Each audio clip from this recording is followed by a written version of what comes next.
At this moment the entire group of people broke into a deep, slow, rhythmical chant of B, B, B, B, B, B, over and over again, very slowly, with a long pause between the first B and the second, a heavy, murmurous sound, somehow curiously savage, in the background of which one seemed to hear a stamp of naked feet and the throbbing of tom-toms.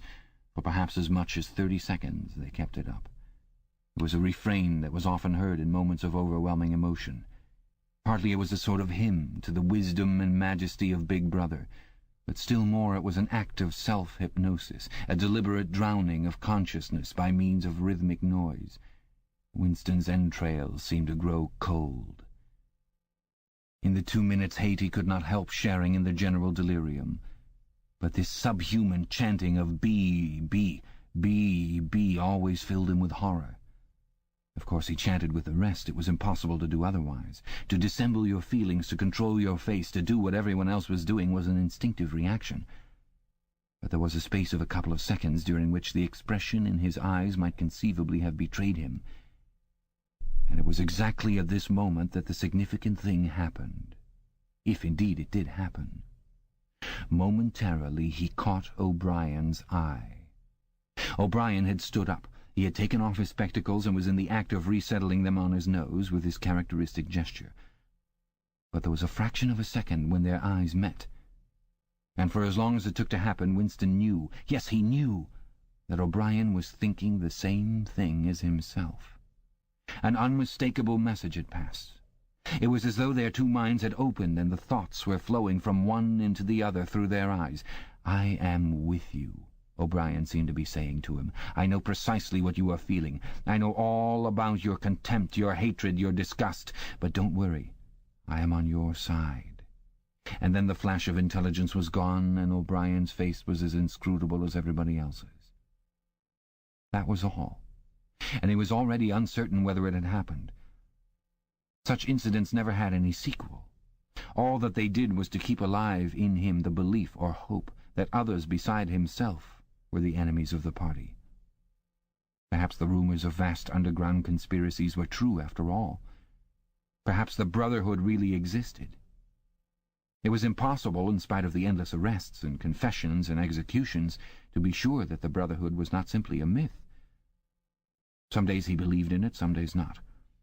There was no evidence, only fleeting glimpses that might mean anything or nothing. Snatches of overheard conversation, faint scribbles on lavatory walls, once even, when two strangers met, a small movement of the hands, which had looked as though it might be a signal of recognition. It was all guesswork. Very likely he had imagined everything. He had gone back to his cubicle without looking at O'Brien again. The idea of following up their momentary contact hardly crossed his mind. It would have been inconceivably dangerous, even if he had known how to set about doing it. For a second, 2 seconds, they had exchanged an equivocal glance, and that was the end of the story. But even that was a memorable event in the locked loneliness in which one had to live. Winston roused himself and sat up straighter. He let out a belch. The gin was rising from his stomach. His eyes refocused on the page. He discovered that while he sat helplessly musing, he had also been writing, as though by automatic action. And it was no longer the same cramped, awkward handwriting as before. His pen had slid voluptuously over the smooth paper, printing in large, neat capitals, "Down with Big Brother, down with Big Brother, down with Big Brother, down with Big Brother, down with Big Brother," over and over again, filling half a page. He could not help feeling a twinge of panic. It was absurd, since the writing of those particular words was not more dangerous than the initial act of opening the diary. But for a moment he was tempted to tear out the spoiled pages and abandon the enterprise altogether. But he did not do so, however, because he knew that it was useless. Whether he wrote "Down with Big Brother" or whether he refrained from writing it made no difference. Whether he went on with the diary or whether he did not go on with it made no difference. The thought police would get him just the same. He had committed, would still have committed, even if he had never set pen to paper, the essential crime that contained all others in itself. Thought crime, they called it. Thought crime was not a thing that could be concealed forever. You might dodge successfully for a while, even for years, but sooner or later they were bound to get you. It was always at night. The arrests invariably happened at night. The sudden jerk out of sleep, the rough hand shaking your shoulder, the lights glaring in your eyes, the ring of hard faces round the bed. In the vast majority of cases there was no trial, no report of the arrest. People simply disappeared, always during the night. Your name was removed from the registers. Every record of everything you had ever done was wiped out.